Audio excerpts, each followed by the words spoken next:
वंदे मातरम बेटा। कैसे हैं आप सब लोग? आई होप आप सब स्वस्थ हैं, मस्त हैं और अब कोरोना के डर से निकलकर अपनी पढ़ाई को बहुत अच्छे से ध्यान दे रहे हैं। तो आज हम एक कहानी पढ़ेंगे जो आपके हिंदी के पुस्तक की दूसरी कहानी है। पहली कविता थी, अर्थात ये आपके पुस्तक का दूसरा पाठ है। हमारी कहानी का नाम है साधु और दो शिष्य। कहानी का नाम क्या है? साधु और दो शिष्य। एक समय की बात है। एक साधु अपने दो शिष्यों के साथ कहीं जा रहे थे।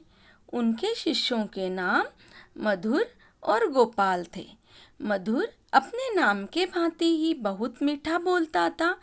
गोपाल जरा अकड़ू था। बात बात पर दूसरों से उसकी लड़ाई हो जाती थी। जंगल से गुजरते वक्त उन्होंने देखा कि बहुत तेज गर्मी है। सूरज आग उगल रहा था। उन्हें बहुत तेज प्यास लगी थी, पर रास्ते में उन्हें कहीं भी पीने के लिए पानी नहीं मिला। वो चलते गए थके हारे चलते गए और सूरज भगवान रुष्ट हुए आग उगल रहे थे। अचानक साधु महात्मा को एक कुआं दिखा। कुआं दिखने पर उन्हें ये आस लगी कि इसमें पानी होगा और क्यों न वहाँ से पानी लाके पिया जाए। और इस तरह से साधु ने अपने शिष्य गोपाल, जो जरा अकड़ू था, उसे पानी लेने भेजा। गोपाल अपने स्वभाव के अनुसार कुएं तक पानी लेने पहुंचा और क्या कहा? कुएं के पास बैठे आदमी को कहा, अरे सुनो, मेरे गुरुजी को बहुत प्यास लगी है। क्या हमें पानी और हमें पीने के लिए पानी चाहिए। ऐसी अकड़ू आवाज सुनकर उस आदमी ने ना तो गोपाल की तरफ मुड़कर देखा और ना ही गोपाल की बात का कोई जवाब दिया। गोपाल वहाँ खड़ा रहा और किसी भी तरह का रेस्पॉन्स नहीं मिलने से गोपाल लौट आया। गोपाल को जब खाली हाथ लौटते हुए देखा, तब साधु जी के समझ में सारी बात आ गई। अब गोपाल को नहीं, साधु जी ने किसको पानी लेने भेजा? यस, बिल्कुल सही, अपने दूसरे शिष्य मधुर को पानी लेने भेजा। और हम सब जानते हैं कि मधुर कैसे बोलता था। मधुर बहुत ही मीठा बोलता था। मधुर ने जाकर उस आदमी से कहा, भाई साहब प्रणाम, हम बहुत दूर से आए हैं। मेरे साथ मेरे गुरुजी भी हैं और एक गुरु भाई भी हैं। हम सबको बहुत तेज प्यास लगी है, गर्मी बहुत है, आप देख ही रहे हैं। तो क्या हमें थोड़ा पानी मिलेगा? अजनबी ने मधुर की मधुर बात सुनकर फटाफट से रेस्पॉन्स दिया। अजनबी बहुत प्रसन्न हुआ। उसने कहा, हाँ, इसमें पूछने की क्या बात है, पानी क्यों नहीं मिलेगा। ये लीजिए, एक बाल्टी भरी हुई है, आप ये पूरी बाल्टी ले जाइए।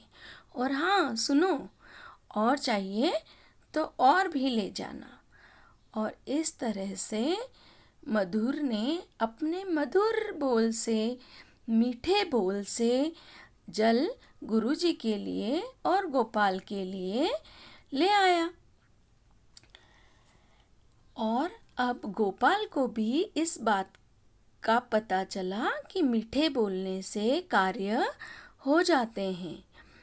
गुरुदेव ने, गुरुजी ने, साधु ने गोपाल को मीठे बोल का महत्व समझाया। गोपाल को महत्व समझ में आया। अब गोपाल ने भी सबसे मीठा बोलने का संकल्प किया। संकल्प करने का मतलब क्या हुआ?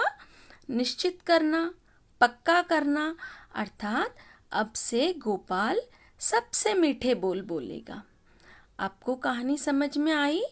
जब हम किसी से मधुर बोल बोलते हैं, मीठे बोल बोलते हैं, आदर से बोलते हैं, तो सभी हमारी बातों से प्रसन्न होते हैं और हमारे सारे काम हो जाते हैं।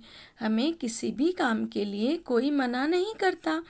जब हम गुस्से से मम्मा को कहते हैं, जिद करके कहते हैं, रोक के कहते हैं कि मुझे तो ये चाहिए चाहिए चाहिए, तो मम्मा को गुस्सा आ जाता है। मम्मा और पापा दोनों भी अपना कहना नहीं मानते हैं। और जब आप बड़े पोलाइटली, है ना, नम्रता से, प्रेम से अपने मांगने वाली चीज़ का महत्व समझाकर जब चीज़ को मांगते हैं, तो मम्मा भी मान जाती है और पापा भी मान जाते हैं और इस तरह से हमें अपनी चीज़ मिल जाती है। तो हमने इस कहानी से क्या सीख ली, बताइए। हमने इस कहानी से 3 बातें सीखी। पहली बात, हमें सबसे मीठे वचन कहने चाहिए। दूसरी बात, हमें सभी से आदर, सम्मान और सत्कार से बोलना चाहिए। तीसरी बात, मीठे बोलने से सभी काम सिद्ध होते हैं। तो अब से आइए हम सब भी इस बात का संकल्प करते हैं कि हम सबसे कैसे बोल बोलेंगे, विनम्र बोल बोलेंगे, मीठे बोल बोलेंगे और किसी से भी लड़ाई झगड़ा नहीं करेंगे। सभी से मीठी वाणी बोलिए, क्योंकि मीठी वाणी सभी को प्रिय लगती है। धन्यवाद।